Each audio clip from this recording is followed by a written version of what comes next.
Recorren dirigentes del sector de la cultura diversas instituciones afectadas por el huracán Irma en Villa Clara. Continúan las brigadas artísticas ofreciendo acompañamiento a los habitantes de las comunidades en proceso de recuperación. Concluyó temporada septiembre de la compañía Acosta Danza en el Gran Teatro de La Habana, Alicia Alonso.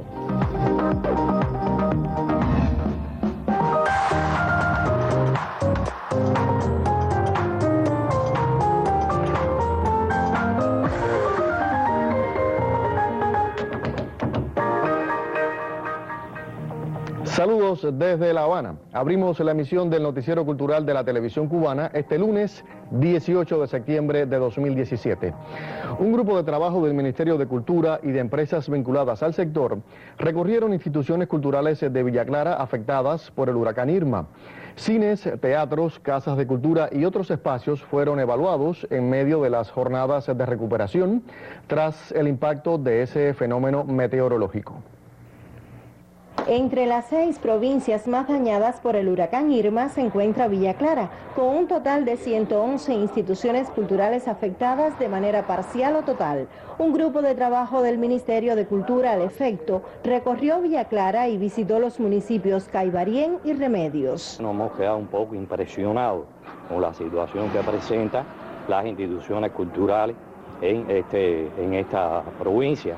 Visitamos en la mañana Caibarién. Estuvimos ahí, realmente hay una situación bastante compleja en estas instituciones, fundamentalmente en el cine de esa localidad, una institución emblemática para allí, como es lógico, su casa de cultura, y posteriormente hemos estado en el municipio Remedio, un municipio emblemático también.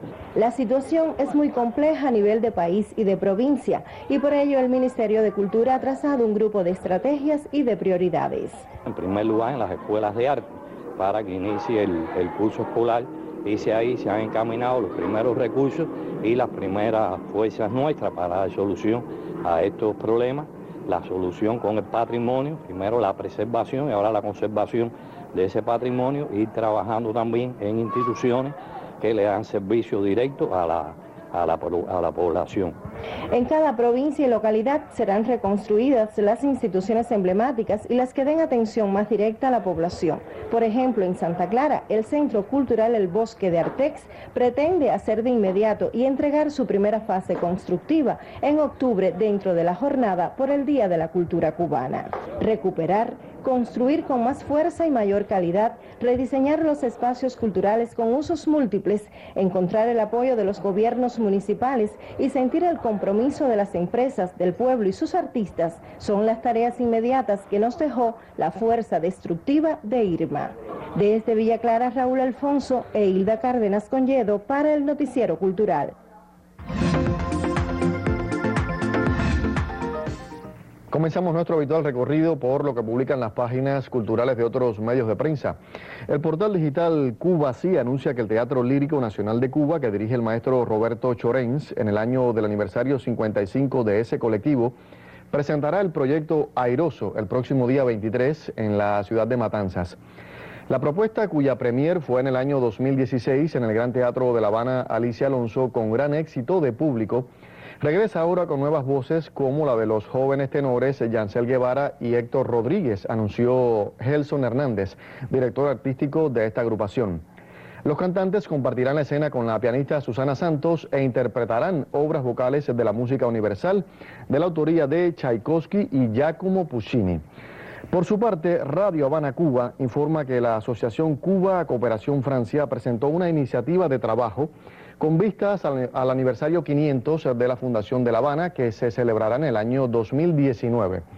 El anuncio del proyecto tuvo lugar en el marco de la fiesta de l'Humanité, desarrollada este fin de semana en Francia, con la presencia de políticos y numerosos activistas amigos de nuestro país. En el encuentro se explicó que el objetivo es impulsar acciones para contribuir a que la capital cubana llegue más bella de lo que ya es al relevante aniversario. Y por último, terminamos nuestro recorrido en el periódico digital Cubarte, que da a conocer una de las últimas iniciativas de varios artistas cubanos tras el paso del fenómeno meteorológico Irma por tierras cubanas. La flor que te habita dentro es el título de la más reciente creación musical de los cantautores cubanos Raúl Torres, Tony Ávila y Ray Fernández, grabada en el estudio 18 de la EGREM, con la colaboración del Centro Nacional de la Música Popular y cuyo videoclip se estrenará esta tarde en el espacio televisivo La Mesa Redonda. El tema, que surge como un canto al espíritu y la voluntad de superación del pueblo cubano ante las adversidades, está producido por José Manuel García, conocido por su estrecho trabajo con Tony Ávila. Como estrella sorprendida. Y precisamente con una exclusiva, un fragmento de este videoclip, despedimos por hoy nuestra revista de prensa. Ahora vamos a hacer una primera pausa en la emisión de hoy. Al regreso, la periodista Magda Resic conversará en el estudio con el viceministro de Cultura Guillermo Solenzal Morales a propósito de las jornadas de recuperación en el sector cultural tras el paso del huracán Irma. Ya volvemos.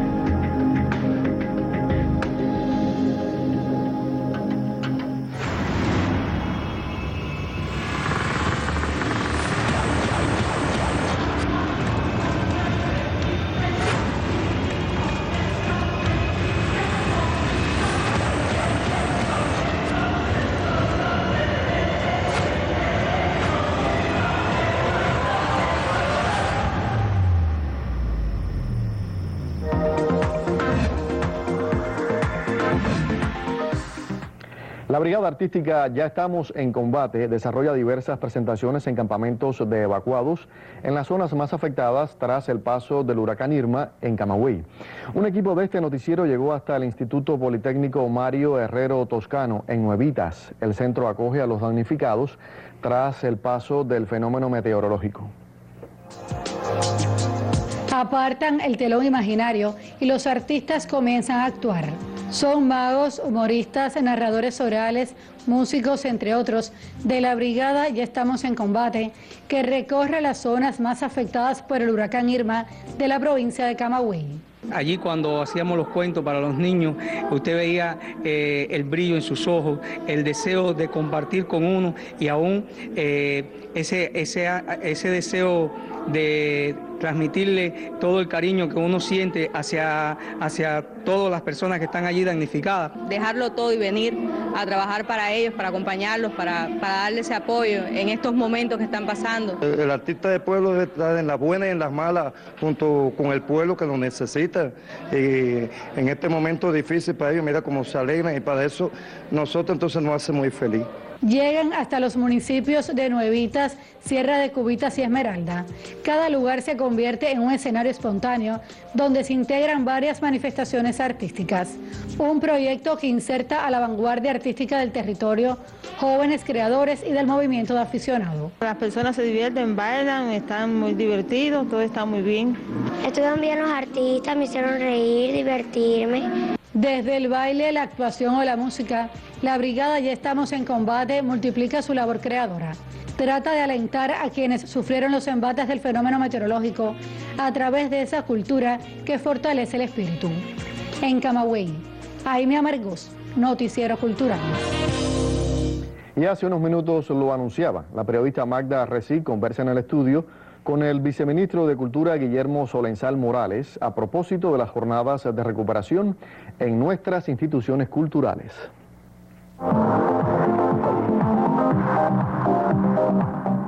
Y ya lo venía anunciando Viewer en nuestra sección en primera persona. Estaremos conversando hoy con el viceministro de Cultura, Guillermo Solenzal. Bienvenido a nuestro noticiero cultural. Muchas gracias, Magda, por la posibilidad de estar aquí con ustedes. Bueno, para nosotros era un deber como noticiero cultural, porque sabemos que el Ministerio de Cultura ha estado desde el primer instante en que pasó el huracán Irma, primero en la preparación del cuidado de todas las instituciones culturales y el patrimonio del país, y después un grupo de trabajo se dirigió a los lugares más afectados y ha ido inventariando los daños principales y también el modo en que el Ministerio de Cultura puede enfrentar esos daños y recuperar las instituciones del país, las relacionadas con el arte y la literatura. En ese sentido, ¿qué encontraron ustedes cuando llegaron a las provincias más afectadas? ¿Qué espacios de la cultura han sido los más dañados? Bueno, a partir de lo que se informó en la mesa redonda por el viceministro Abel, se conformó, como él decía, un grupo de trabajo con los principales dirigentes de aquellas instituciones y empresas que podían aportar al reconocimiento en los territorios. Por ejemplo, el director de inversiones, la brigada constructora Leseo, la empresa de proyectos Atrio, porque todo lo que vayamos a hacer tenemos que basarlo en los proyectos, el Fondo Cubano de Bienes Culturales, por la gran cantidad de grupos de artesanos con que cuenta que nos pueden ayudar. Y así, alrededor de 7 empresas participamos en el recorrido. Comenzamos el recorrido por la provincia de Matanzas. Es decir, el recorrido que nos trazamos va a estar dirigido a las provincias más afectadas, aunque todos de una forma u otra van a recibir el beneficio de la evaluación de los daños y también de los recursos que nosotros podamos destinar con destino a mejorar la situación de las instituciones. Estuvimos bueno, primero decirte que nosotros dimos un parte preliminar, como es lógico, en una situación de esta excepcional y la magnitud del huracán. Fuimos recogiendo los partes que nos enviaban las provincias de afectaciones en el sistema institucional de la cultura, y eso primero nos dio una cantidad alrededor de 90, después nos dio 187, antes del recorrido nos dio 211 instituciones de la cultura que fueron afectadas, y a partir del recorrido hemos evaluado que la magnitud del fenómeno que enfrentó el país, el sistema institucional de la cultura, casi alcanza las 300 instituciones con daños en diferentes magnitudes. Es decir, tenemos daños muy severos, como los que pudimos apreciar en la provincia de Matanzas, y tuvimos daños más ligeros. En la provincia de Matanzas también tuvimos algunos daños en instalaciones con valores monumentales, que son patrimoniales del propio inmueble como tal. Del propio inmueble, sí, del bien inmueble. Realmente no tuvimos grandes afectaciones en los bienes muebles. Ahí tuvimos una situación en el Museo de Sama Lima. Bueno, se rescataron los manuscritos, se secaron, se preservaron y hoy están preservados. También tuvimos, por ejemplo, en el recorrido pudimos apreciar los daños que sufrió la ermita de Montserrat en Matanzas. Daños en la mitad de la cubierta. Ya se está restaurando, va a empezar el proceso de restauración. El propio recorrido le asignamos los recursos que necesitaba para ser recuperada, y creemos que en los próximos días pueda ser recuperada. También visitamos el puente de Matanzas, que sufrió los vientos de región casi también, que necesita con una brigada especializada de la empresa constructora nuestra de Leseo, al igual que se ha ido trabajando y se han ido asignando de los pocos recursos con que nosotros contamos aquellos objetivos que están dirigidos. Es decir, establecimos un orden de prioridades. La primera prioridad es rescatar las escuelas que habían sufrido daños, y casi en su totalidad las escuelas ya en esta semana deben comenzar el curso escolar. La otra prioridad es revisar, rescatar los inmuebles con valores patrimoniales, y eso es lo que estamos haciendo. Por ejemplo, en el caso de la ermita de Montserrat hay otros espacios catalogados de monumentos, pero que requieren menos intervención, y entonces hemos ido dando los recursos para rescatarlo todo. Por ejemplo, el techo del barco allá en el museo de Hemingway, Finca Vigía, el museo Finca Vigía, que lo podemos recuperar rápidamente. Es decir, con la ayuda de todos los trabajadores se ha ido haciendo un trabajo considerable de recuperación. O sea que el Ministerio está trazando prioridades también. Ya vemos que la educación, y después de la educación, los edificios de valor patrimonial 1 o los de mayor valor patrimonial, claro. Y también sé que hay un esfuerzo muy grande por reanimar las instituciones culturales, claro, y devolverlas a su vida. Claro, la estrategia es recuperar todo lo que podamos recuperar. Y en el orden de prioridad, la tercera prioridad es aquellas instituciones que prestan servicio a la población. Es decir, las bibliotecas que pueden ser recuperadas, que comiencen a prestar el servicio, los museos que sufrieron un daño no tan grave que puedan prestar servicio, las instituciones, los centros culturales de Arte, los centros culturales de Legrén. Desde el primer momento le dimos la indicación que empezaran a prestarle servicios a la población. Eso se cumplió, yo creo que la población lo recibió con un agrado considerable. Y después, bueno, partimos para, por suerte, ahí en Matanza visitamos el Morrillo. El Morrillo no tuvo daños considerables, es decir, no sufrió daños, solamente las piedras que lanzó el mar a la parte de la carretera que entra, del terraplén que entra, pero no sufrió daños considerables. Es decir, ahí vimos un grupo de instituciones, se asignaron un grupo de recursos que ya están en el propio territorio. De ahí estuvimos también aquí en La Habana, viendo un grupo de instituciones, centros culturales, la biblioteca, es decir, la biblioteca de Arroyo, estuvimos viendo el Museo Guanabacoa, se asignaron un grupo de recursos también y son lugares que vamos a ir rescatando. Y así a lo largo del país. Así a lo largo Yo creo del que país, nosotros en el Noticiero Cultural estaremos dando cuenta de todo lo que se ha ido detectando en el país de daños que ha sufrido el sistema institucional de la cultura. Ya lo hemos venido haciendo y en estos días seguiremos insistiendo en acompañar al Ministerio de Cultura en esta tarea inmensa, la del rescate y salvaguarda de la institucionalidad de la cultura en nuestro país. Sí. Yo quiero agradecerle mucho al viceministro de Cultura, Guillermo Solenzal Morales, su presencia en nuestro Noticiero Cultural y que nos haya acercado a esta misión tan especial de un grupo de trabajo del Ministerio de Cultura que se ha dedicado a recorrer el país y a ir puntualmente viendo cada una de las instituciones de la cultura que necesitan un apoyo para su reanimación. Y quiero agradecerte también a ti, Diube, continúa el Noticiero Cultural. Así es, Magda, muchísimas gracias a ti y a usted también, Solenzal, por su comparecencia en nuestro Noticiero Cultural. Ahora vamos a hacer una segunda pausa en esta emisión. Al regreso recibiremos en el estudio al crítico de danza Ismael Albelo a propósito de las recientes presentaciones de la compañía Acosta Danza en el Gran Teatro de La Habana, Alicia Alonso. Eso será en breve. Ya volvemos.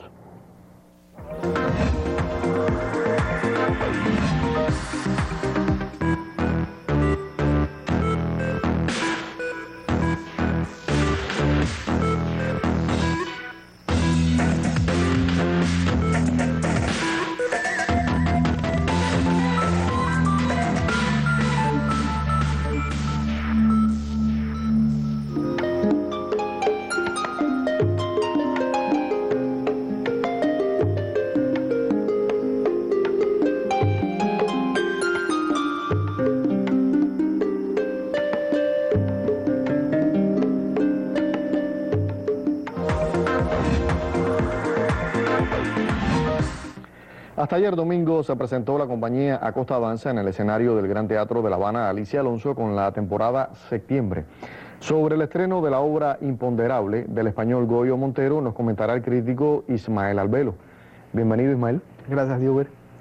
Confieso que no leo las notas a los programas de mano de los espectáculos antes de emitir criterios. Pero en el caso del último estreno de la compañía Acosta Danza, presentado el pasado fin de semana, tuve que leer la entrevista al coreógrafo español Goyo Montero sobre Imponderable, la pieza de Marras. Entonces aclaré muchas cosas. En principio, la pieza me resultó desconcertante. Un escenario vacío, oscuro, pero rodeado de luces rasantes. 8 bailarines vestidos de negro, pero con diferentes diseños. Equipos de humo sobre cuerpos inertes que se defendían de la agresión. Luego, las letras de lejanas canciones de Silvio Rodríguez declamadas por el cantautor. El movimiento irregular de las huestes de Carlos Acosta, que de pronto se estructuraban en formaciones militares cuando dejaba de oírse separada en sus 3 partes la fábula de los 3 hermanos, ahora con la música original. ¿De qué iba este estreno de Goyito? La dicha entrevista lo define. Imponderable es lo que no puede ser medido, pesado o atrapado. Puede ser el alma, el espíritu, puede ser algo que está presente pero que no se puede ver. En otro momento, acota. Imponderable es Silvio Rodríguez. Es la base sobre la que se ha construido toda la pieza. Sus textos, su poesía, su música también. ¿Era entonces un homenaje a Silvio Rodríguez? No. Goyo Montero, el coreógrafo español, fue más allá. Sigue diciendo Goyito: tuve la suerte de vivir en Cuba y conocer su realidad, no como un turista, sino como alguien que vivió y estudió aquí. Ahí se completa la idea. Silvio, en la vida que le ha tocado vivir, es la poética cubana de los últimos 50 años. Su canción es nuestra historia y nuestra vida. Rabos de nube que se llevan lo feo, luces cegadoras como lámparas de Diógenes, pupilas asombradas, eso imponderable que somos, que es nuestra patria, dicho con el rigor de la más elevada poesía. De ahí el valor de usar al artista declamando para acentuar sus valores como rapsoda, elemento que ya Montero empleó en Alrededor no hay nada, pieza estrenada por la misma agrupación, entonces con Sabina y de Moraes. Las formaciones regulares son también Cuba y los cubanos. Los artistas de Acosta Danza son particulares, vienen de corrientes distintas, tienen grandes personalidades y son totalmente distintos entre sí. Continúa la entrevista citada. Una ligera aplicación del canon en el movimiento marca el ajiaco que es nuestro país, único y diverso, algo completamente imponderable. ¿Cuánta inteligencia y visión del español Goyo Montero o del cubano Goyito Montero? ¿Cuánto calaron sus años viviendo entre nosotros? Su trabajo con el canadiense Owen Belton en el ambiente sonoro, más allá que música, hace de la obra de Silvio una partitura nueva, una forma otra de oír las canciones de los años formativos de la nueva trova, que tuvo y tiene en Silvio Rodríguez su poeta. Sí, Goyito, tu obra es como Cuba y los cubanos, imponderable. Hubert. Muchísimas gracias, Albelo, por tus comentarios. Te esperamos en próximas emisiones. Y esta semana dedicamos nuestra sección Contrapunteo a la labor de los medios de comunicación en las comunidades. El periodista Roelán Pardo Cabrera ofrece un primer acercamiento.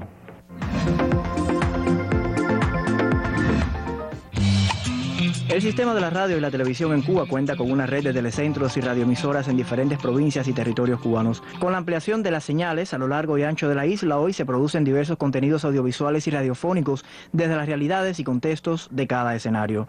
Nuestro sistema, con sus 96 emisoras, de ellas 70 son emisoras territoriales, que están enclavadas, por supuesto, en un alcance muchísimo más estrecho, con una mayor interactividad con sus audiencias. Pero esto no quiere decir que el resto de las emisoras provinciales y nacionales, o sea, de alcance provincial y de alcance nacional, no tengan ese vínculo con nuestras audiencias. El hecho de que todas nuestras emisoras, las 96, tengan una responsabilidad con el bien público, con la ciudadanía, con todo lo que acontece en la vida de cada uno de los pobladores y de los cubanos, significa entonces que hay una función comunitaria, una función de atención a todas las audiencias, a toda la población en sus diferentes grupos etarios. Los telecentros o canales territoriales siempre han tenido un objetivo, yo digo que primero, y es precisamente hacer una televisión lo más cercana posible a la gente del territorio en el que están ubicados. A través del tiempo, esto cambió porque en un principio creo que se copiaba mucho lo que se hacía en la televisión nacional. Por supuesto, estos canales de televisión son hijos de la televisión cubana. De acuerdo con el propósito de informar, recrear y acompañar a los públicos, hoy es posible quizás hablar de una identidad desde cada uno de estos medios a la hora del abordaje de los temas del ámbito territorial, a través de la inserción en las dinámicas locales, el trabajo con las fuentes, la participación y la interacción con los habitantes y las instituciones. Constituye una fortaleza para su desarrollo cultural, para su preparación ideológica, para su formación, la orientación, su función educativa, también para la recreación, que es una de las funciones que cumple nuestro medio, y además de información. Por lo menos yo considero que hay una diferencia entre la televisión comunitaria y los canales de televisión territoriales, incluso los municipales, que después se hicieron. Hay diferencia en la manera de producir y en lo que se hace en la televisión serrana que sí la considero una televisión comunitaria, a lo que se hace en estos canales de televisión. Porque independientemente de que sean los propios pobladores, estos propios televidentes de estas provincias, los que en la mayoría de los casos protagonizan esa imagen que se está dando en pantalla desde todas las esferas sociales, no son las personas que realmente hacen la televisión como sucede en la televisión serrana. Debe existir los grupos de creación artística, para que sean los artistas los que discutan y los que decidan qué es lo importante para la comunidad. El problema no es contar una historia solamente. El problema es contar una parábola de esa historia. O sea, buscar esa historia, que es lo que hay en la esencia detrás de todo eso. O sea, tú no cuentas una historia por contar una historia. Tú cuentas una historia para decir algo. Y para decirle una parábola, para que quede eso en los sentimientos de los seres humanos que son los espectadores. Si bien es cierto que hoy existen problemas tecnológicos y de capacitación del personal artístico, entre otros, la presencia de televisoras y emisoras locales en los diferentes territorios del país ha hecho posible el reconocimiento y la cercanía por parte de las audiencias y la posibilidad de acceder a productos comunicativos más cercanos a las necesidades y referentes de estos lugares. El estar estrechamente vinculado, el insertar en nuestros proyectos radiales e insertarnos en todos los propósitos y proyecciones de cada una de las instituciones nos permiten también aportar a la sociedad. O sea, si cualquier institución, organismo, tiene un proyecto de mejora, de protección y de desarrollo a la ciudadanía, ya sea local, provincial o nacional, y nosotros como medio de comunicación nos involucramos en ese proyecto, para nosotros constituye un aporte y además la socialización de este proyecto y la participación, incorporar a esos públicos en la participación y desarrollo de estos proyectos. La gente sí, en provincia confía, seguía, le gusta verse representado, tiene una comunicación más directa porque solamente tienen que levantar un teléfono y llamar y decir que el locutor tal está diciendo tal cosa, pero no sucedió así. O sea, la comunicación es más directa. ¿Cuál es nuestra proyección? Ir llevando a nuestros espacios la vivencia, la cultura, la identidad de cada uno de los territorios, el crecimiento cultural de ese territorio, aportar y acompañar a ese crecimiento cultural, y cuando hablamos de cultura, hablamos de una cultura general, no solamente de la cultura de las artes. Soy Lampardo Cabrera, Noticiero Cultural. Punto final. En esta emisión del Noticiero Cultural de la Televisión Cubana le pusimos al tanto de las labores de recuperación en varias instituciones del sector de la cultura. Le contamos del recorrido de las brigadas artísticas por diferentes territorios afectados y conoció del cierre de la temporada septiembre de Acosta Danza en el Gran Teatro de La Habana, Alicia Alonso. Gracias por acompañarnos en esta emisión. Nosotros regresamos mañana con otras informaciones del panorama artístico y literario en Cuba y otras naciones. Hasta entonces, yo me despido como siempre, con un saludo desde La Habana.